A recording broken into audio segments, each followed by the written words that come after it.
Good afternoon, everybody, and thanks for joining us for another issue of Moments in Medicine Live here on the Nebraska Medicine Facebook page and the UNMC Facebook page as well. Well, have you ever wanted to take part in a clinical research study? We're looking for participants for a study, and you might just be perfect for it. Joining me to tell us more about it today is Dr. Matt Rizzo. Thank you for being here. Thanks, Kayla. Thanks for visiting. Absolutely. Just a quick disclaimer before we start. This is a live chat. It's for informational purposes only. If you have any questions about your health or your medical condition, then you want to direct those towards your primary care provider. So we are in the Mind and Brain Health Labs today. People might say, hey, it doesn't look like you're in the hospital. We're not. Tell me about the Mind and Brain Health Labs and what your mission is and what's the mission of the studies that you enroll people in. So we're very interested in how people's functional abilities and their disease conditions play out in the real world. It's one thing to come into the doctor who will tap on your reflexes or listen to your heart, and it tells you a lot about disease, whether someone's getting better or whether they need a medicine. On the other hand, you don't know exactly how their condition plays out in the real world. Are they sleeping well? Are they moving around okay? Are they functioning well in instrumental activities of daily living like driving a car or going to work? So we're trying to get out there sort of with a boots on the ground approach and see how people are actually doing. And so we've developed a number of techniques to triangulate on that. We have all the fancy gizmos to simulate things like real world driving, but we also have things out in the real world to measure their behavior, like sensors in cars and on people to see how much are they moving around, how well are they sleeping, how well are they deciding and attending in critical activities like driving. So that's what we're about. So our doctors and researchers obviously care about you beyond what just happens in the time that you're in the office in the clinic. And this is a perfect example today. We're talking about a driving study. This study involves diabetes. What are you trying to learn from the specific one that we're talking about today? One of the things that was learned by the U.S. Department of Transportation is that diabetes is a risk factor for driving a car. And there's about a 20% increased risk of crashes. Why would that be? So there are people with different kinds of diabetes. Type 1, generally earlier onset, folks taking insulin, and much more common, type 2 diabetes, which is almost a different disease, and that's what we're interested in here. So people have blood sugar that goes high, that's diabetes, but it also goes low on account of the treatment from diabetes. And your brain uses this sugar in your blood, and it has to remain at a fairly steady level, or else your thinking isn't so clear. If it gets way low, you could even pass out. If it gets too high, you can also get confused. So how does that affect what you do in the real world? How you attend, how you perceive, how you decide, and how you act? And that can play out in a car. The other interesting thing about type 2 diabetes is it's not just the blood sugar, it's also associated with sleep problems, vision problems, nerve problems. So we're trying to tease out of all of that what's most important, what do we need to advise people on, what do we have to fix. So who are you looking for to take part in the study? Are you looking for people who are healthy, people who have diabetes? What are the age restrictions? So when you're doing the kind of study that we're doing, you need to sort of look at the people who have the condition, and then you also have to have comparison subjects. So if someone's, say, 45 years old and they have diabetes, it's important to know how they do, but then you also want to know, what about someone who's 45 years old and doesn't have diabetes, who's the same sex, and who has the same other demographic characteristics. So what we're looking for here are people who don't have diabetes. Those would be comparison subjects. The age range in the study is 35 years old to 70 years old.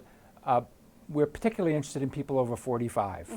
So people who don't have diabetes over age 45 and as old as 70.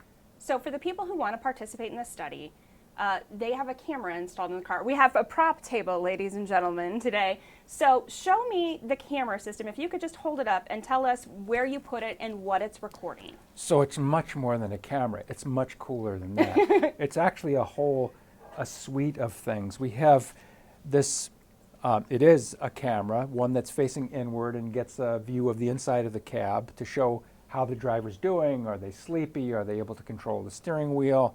Are they paying attention? And then one that goes outward that shows what's going on the road, what are the threats, what's the situation, what's the weather. That is connected with this thing, this cool gizmo that actually sits under the dashboard. And this is like a computer, and it has sensors in it like accelerometers and GPS. And what it does is it basically tells how the car is wiggling around. Longitudinally, that's sort of ahead and backward, and laterally, that's back and forth. When someone speeds up or when they control their speed, there's certain variation that we can pick up with the accelerometer. If someone jams on the brakes, we can figure that out, and there's a thing called a G spike. If someone wiggles the car laterally because they swerve to avoid a threat, for example, we pick that up too. So we get all these continuous signals. It's linked with the video of what's actually going on outside the car and inside the car, and we put it all together to get a comprehensive electronic and video profile over time. This particular study is over 6 weeks, and so we have continuous data on driving over 6 weeks. Not that someone's going to drive their car all the time over 6 weeks, but we'll see every time they take a trip how far they went and how their car wiggled around. There are certain things about how the car wiggles. For example, if there's a big G spike, it might mean someone jammed on the brakes to avoid a crash or sped up to get out of the way. If there's a big lateral acceleration, it could be someone had to swerve. So we add all of that up and we link it to disease, whether blood sugar is going up and down, to safety behavior, and we can also link it with devices that people are wearing. Yeah, so how does the Fitbit come into play here? Because you need participants to wear a Fitbit too. Yeah, that's kind of interesting. So we're interested in how people are moving around in their car, but we also are linking that to activities in the real world. So this thing, this Fitbit watch, goes on the wrist, and you wear it, but don't wear it in the shower. Not a good idea. But you made that mistake, actually. Go ahead. Yeah. So for example, if you wear it at night, you can infer from the patterns of the watch whether someone's sleeping and not moving around much or whether they're up. And then you can link the patterns of sleep with the patterns of driving. You know, when your sleep is bad, your IQ is like 30 points lower the next day. You're not acting as quickly, you're not deciding as quickly. So it could be that part of the effect of diabetes on driving is that people are not sleeping well. Why? Maybe they're in pain, maybe their blood sugar's up and down at night. So we need to tease these things out. Also, mobility during the day, how much you move around is an example of life space and how successful you are with your disease. And if someone's blood sugar isn't doing well, if their diabetes isn't doing well, if they have other comorbidities, maybe they don't move around so much. So it's another measure that we can look at to help us interpret our results that are coming from these gizmos that go into the car. So 6 weeks, they have the camera installed. Some people might be concerned about privacy. Are you looking to listen in on their personal conversations, or you're just strictly looking for the driving information? Not at all. We're looking at the driving information, and the only information we want is from the driver. If someone else should drive the car, that's not data that we look at, and we discard those data. The data are all very carefully secured. It's information that's on a secure server. It's not accessible to anybody but us. And so we are very concerned with privacy. The way we are with it would be with any medical information. Of course, and that is very strict top priority here. We mentioned the 6 weeks with the camera in the car. What else is required as far as a time commitment, or what else do you need from the people who want to participate? So there are about 3 visits, and the visits are to get consent. Nobody goes into this study without wanting to. It's kind of an interesting study, and we hope people will want to come into it, and they are. And we ask questions about driving.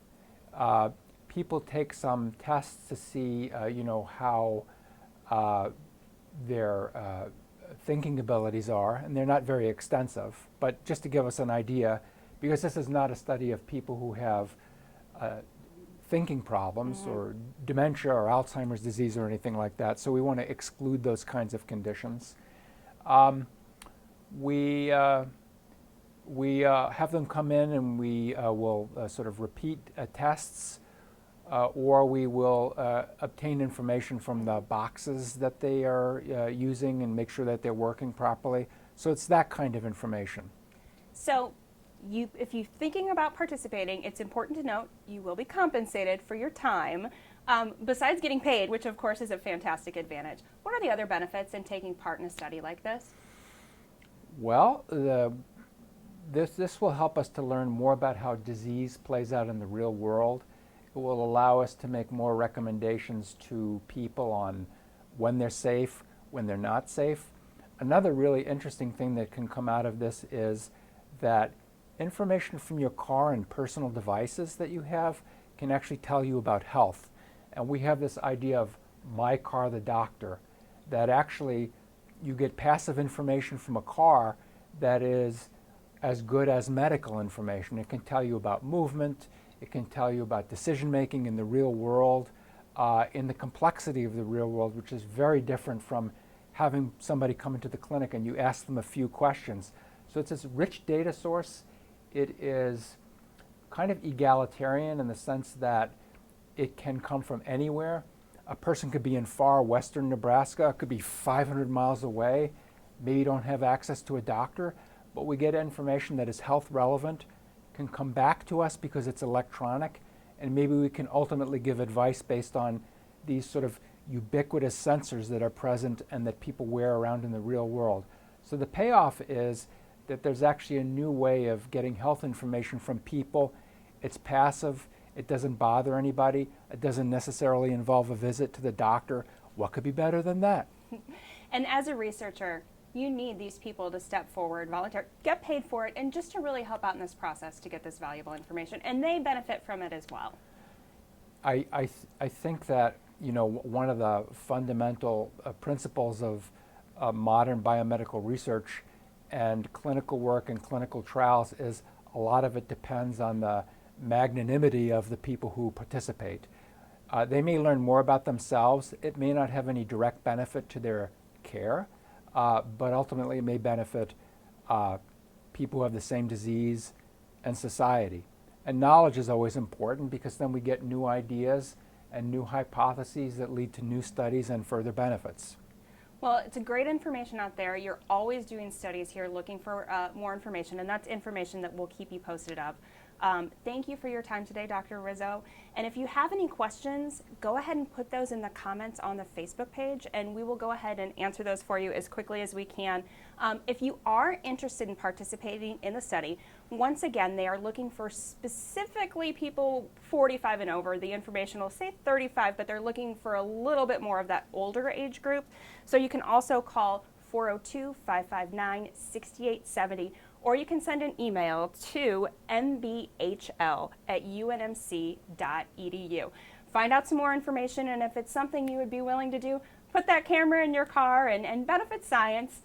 It would be a great opportunity. It would help our researchers here and would potentially help people with diabetes as well. So thank you for your time, Dr. Rizzo, once again. Thank you, Kayla. And Glad you I came can't wait here. to hear what you find out. I love it. This place is so cool. Oh, this place is really cool. You should come and visit us. Can we go for a spin now? Sure. We're not going to go very far. Thanks to all of you for watching, and we'll see you soon for the next Moments in Medicine Live.